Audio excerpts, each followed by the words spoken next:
नमस्कार, मैं हूं श्वेता झा और आप देख रहे हैं आज तक। इस वक्त की सबसे बड़ी खबर आपको बता दें, अमेरिका ने अफगानिस्तान के हालात से पल्ला झाड़ लिया है। भारतीय समय के मुताबिक देर रात करीब 1:30 बजे अमेरिकी राष्ट्रपति जो बाइडेन ने प्रेस कॉन्फ्रेंस कर कहा है कि जो सवाल अमेरिका से पूछे जा रहे हैं वो सवाल दरअसल अफगानिस्तान के राष्ट्रपति अशरफ गनी से पूछे जाने चाहिए, जो अफगानिस्तान को कठिन हालात में छोड़कर भाग गए। उनसे सवाल पूछा जाना चाहिए कि वो बिना लड़े अफगानिस्तान छोड़कर क्यों भाग गए। बाइडेन ने कहा कि मैं लोगों को भ्रमित नहीं करूंगा, मेरे बाद भी कोई राष्ट्रपति अमेरिकी सेना की अफगानिस्तान में तैनाती को जारी नहीं रखता। अमेरिकी सैनिकों के परिवारों ने कई अपनों को अफगानिस्तान में खोया है। हम अपनी सेना को लगातार जोखिम उठाने के लिए नहीं भेज सकते। अमेरिकी राष्ट्रपति ने कहा कि हमने अफगानिस्तान को अरबों डॉलर खर्च किए और वहां की लीडरशिप ने बिना लड़े हार मान ली। बाइडेन ने कहा कि अमेरिका ने तालिबान को साफ कर दिया है कि अगर हमारे सैनिकों पर हमला हुआ तो हम बहुत सख्त और बहुत तेज एक्शन लेंगे। उन्होंने कहा कि पिछले 20 सालों में उन्होंने जान लिया है कि अफगानिस्तान से सेना वापसी का कभी सही समय नहीं होता। की फिक्र। अमेरिका की खुफिया रिपोर्ट्स में यह कहा जा रहा था कि तालिबान 30 दिनों के अंदर राजधानी काबुल समेत पूरे अफगानिस्तान पर कब्जा कर लेगा, लेकिन ये हकीकत सिर्फ हफ्ते भर में सामने आ गई। कंदहार से काबुल तक दहशत की तस्वीरों ने पूरी दुनिया को सिहरा दिया तो अमेरिकी राष्ट्रपति जो बाइडेन अफगानिस्तान खाली करने के अपने फैसले पर सफाई देने सामने आ गए। सबसे पहली दलील ये कि उनका फैसला अमेरिकी सैनिकों और अमेरिका के हित के लिए था और उन्होंने अपने उपराष्ट्रपति रहते भी यही कहा था। I've argued for many years that our mission should be narrowly focused on counterterrorism, not counterinsurgency or nation building. That's why I opposed the surge when it was proposed in 2009 when I was vice president. And that's why as president, I'm adamant that we focus on the threats we face today in 2021, not yesterday's threats. Afghanistan में अमेरिकी जंग के बीच उसके 4 राष्ट्रपति बदल गए, लेकिन अफगानिस्तान का मुकद्दर नहीं बदला। सियासत का दस्तूर है कि कड़े फैसलों के लिए पिछली सरकारों पर जिम्मेदारी डालनी पड़ती है। अमेरिका भी इससे अछूता नहीं है। अमेरिकी राष्ट्रपति जो बाइडेन ने पिछली ट्रंप सरकार के तालिबान से हुए समझौते को ही आज के हालात का जिम्मेदार बताया। I stand squarely behind my decision. After 20 years, I've learned the hard way that there was never a good time to withdraw U.S. forces. That's why we're still there. We were clear-eyed about the risks. We planned for every contingency, but I always promised the American people that I would be straight with you. The truth is, this did unfold more quickly than we had anticipated. ये सच है कि करीब 2 दशकों में Afghanistan mission के दौरान 2000 से ज्यादा अमेरिकी सैनिकों ने जान गंवाई है, हजारों जख्मी हुए हैं।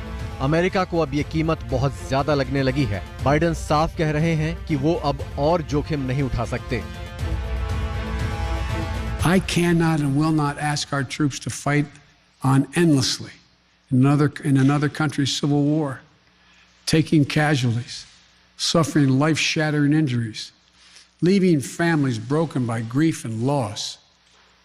This is not in our national security interest. It is not what the American people want. It is not what our troops, who have sacrificed so much over the past 2 decades, deserve. 9/11 के हमलों के गुनहगारों की तलाश में अमेरिकी फौजें 20 साल पहले अफगानिस्तान में दाखिल हुई थीं। 10 साल पहले अमेरिका का सबसे बड़ा दुश्मन ओसामा बिन लादेन पाकिस्तान के एबटाबाद में मिला, लेकिन उसके 10 साल बाद भी अमेरिकी फौजें अफगानिस्तान में डटी रहीं। बाइडेन कह रहे हैं कि इन 10 सालों तक अमेरिकी फौजें बेवजह रुकीं क्योंकि अपना देश चलाना अफगान लोगों का काम था, अमेरिकी फौज का नहीं। आज तक ब्यूरो। अमेरिका को और भी ज्यादा मलाल इस बात का है कि जिस अफगान सेना को अत्याधुनिक हथियार देने और ट्रेनिंग में उनसे खरबों खर्च कर दिया है, उसने तालिबान से बिना लड़े ही सरेंडर कर दिया। अमेरिकी राष्ट्रपति की प्रेस कॉन्फ्रेंस में इस पर भी बेहद तल्ख तेवर दिखे। एक भी गोली नहीं चली और अफगानिस्तान की सत्ता के सबसे बड़े ठिकाने राष्ट्रपति भवन पर तालिबान का कब्जा हो गया।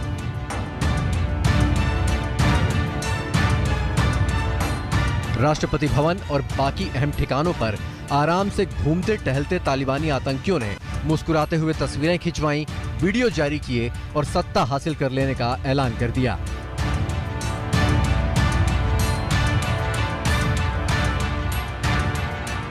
अच्छी बात यह रही कि अफगानिस्तान के बाकी हिस्सों की तरह काबुल में खून खराबे की तस्वीरें नहीं दिखी, लेकिन इसके पीछे की असल वजह यह रही कि तालिबान दहशतगर्दों के पहुंचने से पहले ही अफगानिस्तान सरकार के तमाम बड़े नेता और अफसर जान बचाकर भाग चुके थे। अमेरिका को यही अखर गया। Afghanistan political leaders gave up and fled the country. The Afghan military collapsed, sometime without trying to fight. If anything, the developments of the past week reinforced that ending U.S. military involvement in Afghanistan now was the right decision.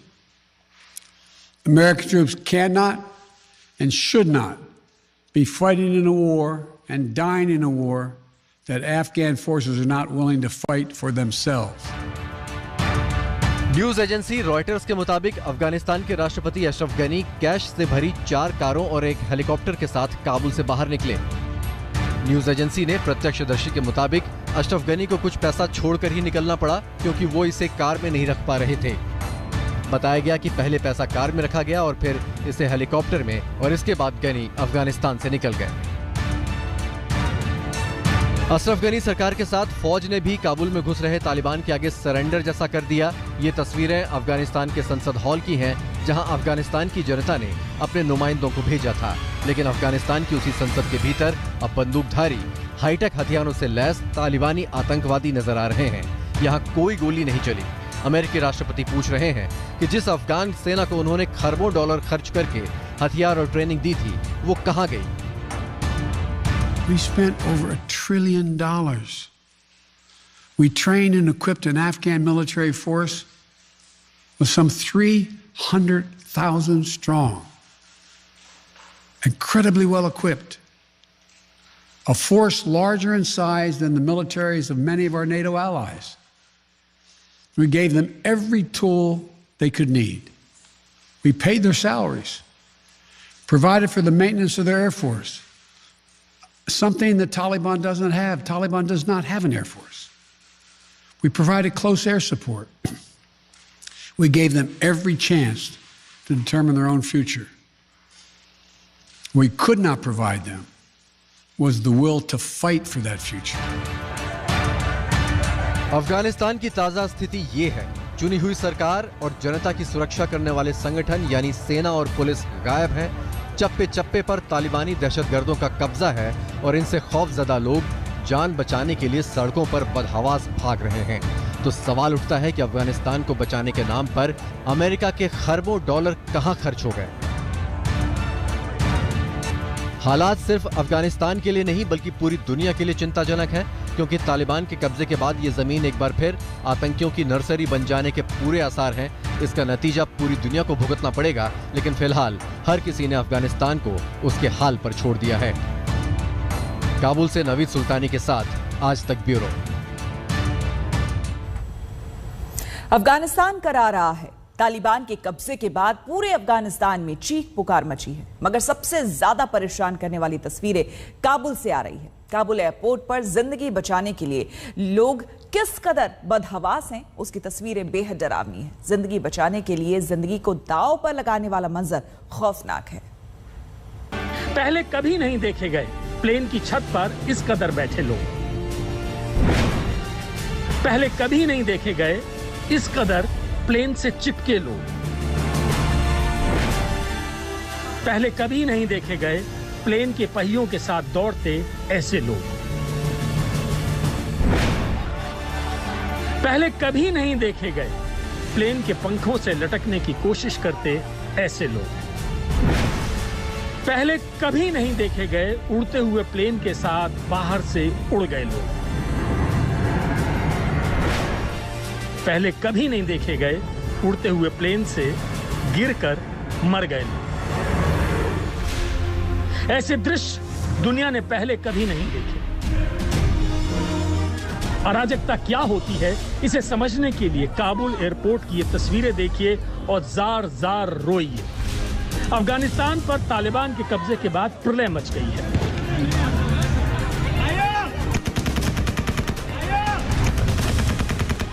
इन तस्वीरों को देखकर सिर्फ ये समझिए कि कैसे ये लोग अपनी जिंदगी किसी भी हाल में बचा लेना चाहते हैं।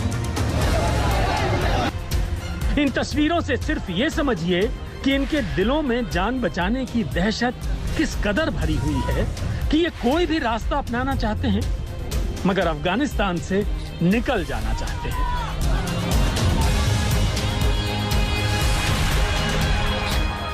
इन तस्वीरों को देखिए और सोचिए कि आदमी के सामने अपनी जिंदगी बचाने का जतन जब खत्म होता दिखता है तो वो क्या क्या करता है।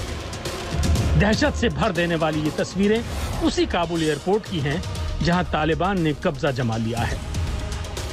तालिबान की ओर से इसी एयरपोर्ट पर फायरिंग हुई तो भगदड़ मच गई। बताया जा रहा है कि इस फायरिंग में 5 लोगों की मौत हो गई, लेकिन फायरिंग के बाद एयरपोर्ट पर हालात अराजक हो गए। सब इकट्ठा भागे।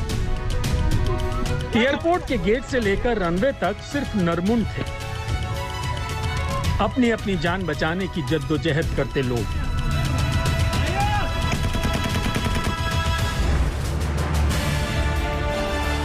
बीती शाम से पूरी रात लोगों के काबुल एयरपोर्ट आने का सिलसिला जारी रहा।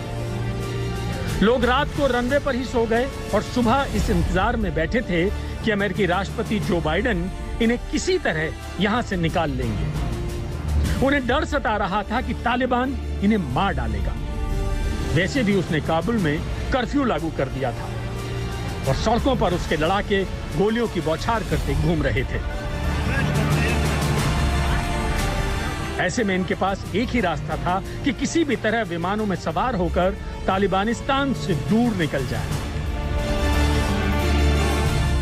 काबुल की सारी सड़कें एयरपोर्ट की ओर ही जा रही थीं। दहशत में भाग रहे लोगों की गाड़ियों का एयरपोर्ट के बाहर भयंकर जाम लग गया। अफगानिस्तान की राजधानी में ट्रैफिक ठप हो गया। अब यहां मातम है, बेहिसाब शोर है और बेशुमार दहशत है। दिल्ली में गीता मोहन के साथ नावेद, काबुल आज तक।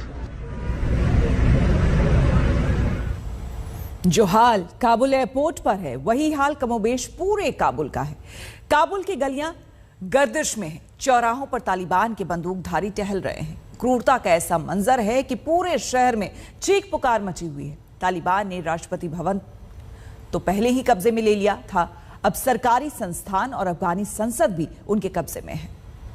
कभी किसी ने नहीं सोचा था कि इतना बेनूर होगा काबुल, इतना बदरंग होगा काबुल, इतना बेबस होगा काबुल, इतना बदहवास होगा काबुल, इतना बदतर होगा काबुल। काबुल की सड़कों पर दहशत का शोर चारों ओर है। काबुल ने कभी नहीं सोचा था कि उसकी सड़कों पर एक बार फिर से हथियारबंद तालिबानी अपनी क्रूरता का ऐसा कुख्यात प्रदर्शन करेंगे। काबुल ने कभी नहीं सोचा था कि गली गलियारों, चौक चौराहों पर हथियारों की ऐसी नुमाइश होगी। मौत से आंख मिचौली होगी और जिंदगी इस कदर हांफती, कांपती, भागती मिलेगी। सरकारी दफ्तरों की कुंडियों को तालिबानी बंदूकों ने उखाड़ दिया है। छलनी हो गए हैं अफगानी सरकार के दरवाजे, दीवारें तक कराह उठी हैं तालिबान की बेरहम दस्तूर पर। आफत के इस आलम के बीच तालिबान ने कट्टर कानून को लागू करने की शुरुआत कर दी है। ये तस्वीर काबुल शहर के एक ब्यूटी पार्लर की है, जिसकी दीवार पर बनी महिला की तस्वीर को रंगा जा रहा है। तालिबानियों के कब्जे के बाद पूरे काबुल में डर का माहौल है। लोग डरे सहमे हैं और यही वजह है कि आतंक के साए के बीच वतन छोड़ने के लिए मारामारी मच गई है।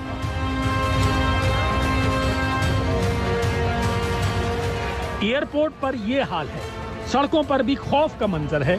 लोग सहमे हुए हैं, घबराए हुए हैं। This is the Afghanan area. You see in a video the Taliban members and some journalists come here for the making the report of the TV, and all of here the Taliban members. This car and some other government car now captured by the Taliban soldiers. Kabul में मची अफरा तफरी की शुरुआत राष्ट्रपति गनी के देश छोड़ने के साथ ही हो गई थी, क्योंकि लोगों को पता चल चुका था कि अब अफगानिस्तान में उन्हें तालिबान के आतंक से बचाने वाला कोई नहीं बचा। तालिबानी लड़ाके काबुल शहर के चप्पे चप्पे पर निगरानी कर रहे थे। जगह जगह पर तालिबानियों ने चेक पॉइंट बना रखे हैं, जिसके चलते तालिबानियों की नजर से बचकर कोई कहीं आ जा नहीं सकता। खौफ में डूबे लोग या तो काबुल छोड़ने के लिए एयरपोर्ट पर जंग लड़ रहे हैं, और जो देश नहीं छोड़ सकते वो अपने घरों से निकल नहीं रहे। काबुल की सत्ता पर तालिबान के काबिज होने के बाद दहशत का माहौल है। पूर्व राष्ट्रपति हामिद करजई ने अपनी बेटियों को वीडियो मैसेज में कहा कि घर में ही रहना, बाहर मत निकलना। काबुल